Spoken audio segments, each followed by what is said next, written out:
জুলাই সনদ বাস্তবায়ন হবে এ বিষয়ে মানুষের মনে ভয় ভীতি থাকার কোনো প্রয়োজন নেই বলে মন্তব্য করেছেন বিএনপির স্থায়ী কমিটির সদস্য এজেডএম জাহিদ হোসেন।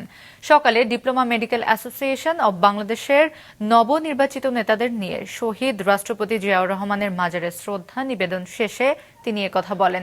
এক প্রশ্নের জবাবে জাহিদ হোসেন বলেন, একটি দল জুলাই সনদ স্বাক্ষর অনুষ্ঠানে যাচ্ছে না, তা তাদের রাজনৈতিক সিদ্ধান্ত। বিএনপির এই নেতা স্পষ্ট করেন, অতীতেও দেখা গেছে বিশেষ পরিস্থিতিতে সরকার যখন কোনো সিদ্ধান্ত নেয় বা আইন করে তা নির্বাচিত সরকার সংসদে গিয়ে বৈধতা দেয়।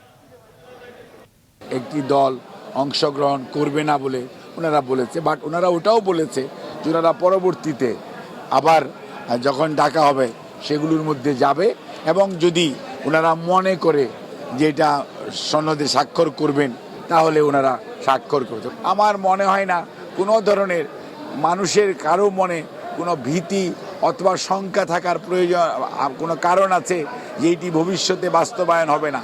যে সকল আইন প্রণীত হয় সেগুলোই পরবর্তী জাতীয় সংসদ বাস্তবতার নিরিখে সংসদ না থাকলেও পরবর্তী সংসদ আগের যে কার্যক্রম সেটাকে বৈধতা দান করে।